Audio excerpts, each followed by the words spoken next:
This one naman. This is sponsored by my YouTube friend.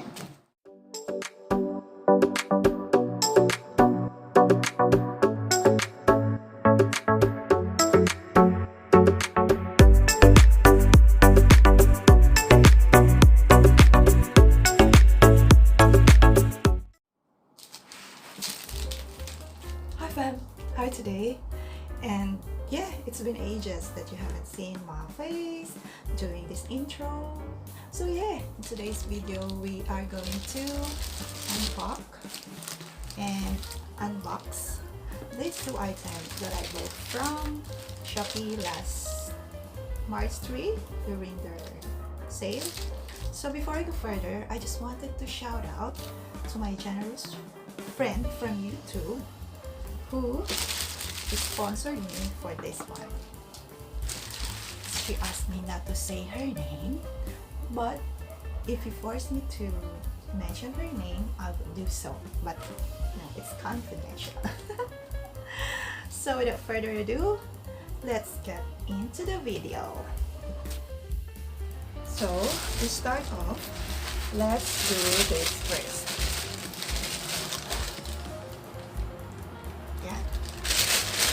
So this one is bag.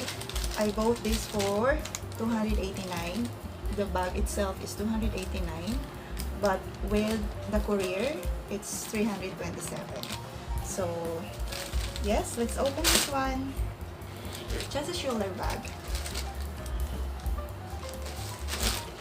So it has two pockets inside.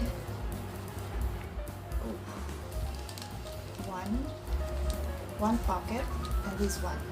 Alright. And then this one is the strap. Dahil ito ay shoulder bag. Yan. So yan ang shoulder bag ko. My shoulder bag. So yan. And this one naman. This is sponsored by my YouTube friend. Sprayhan muna natin. Actually, in-sprayhan ko na to. So, just for sure. So, open na natin. Ano kaya to? Joke.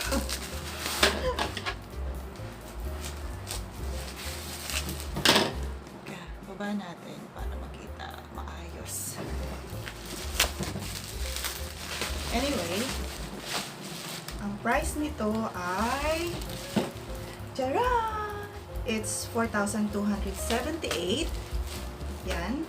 Nag-sale sila, kaya nakuha ko siya ng ganyang price. But originally, ang price nito is 4,990 pesos.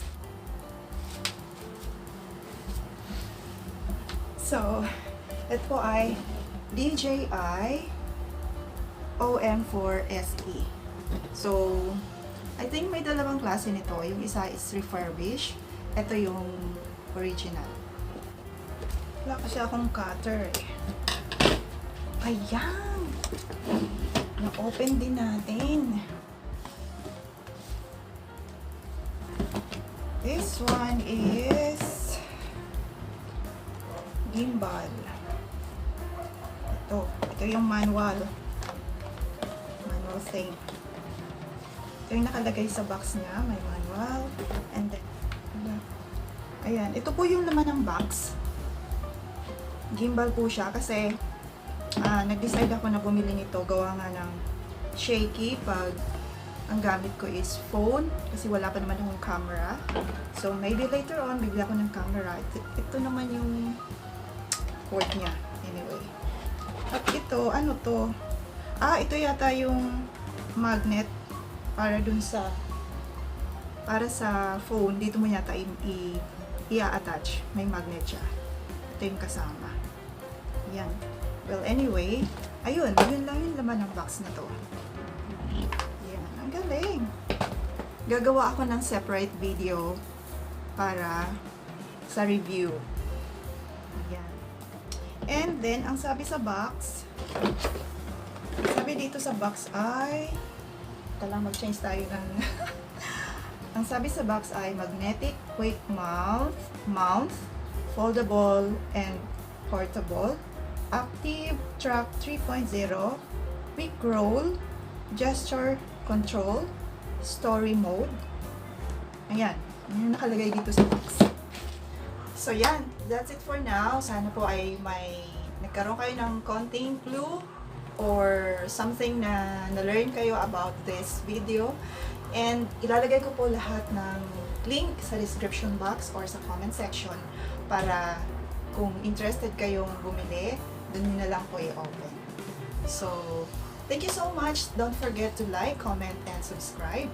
And pindutin na rin yung notification bell and all of them para notify kayo sa mga next video ko. So yeah, thank you so much!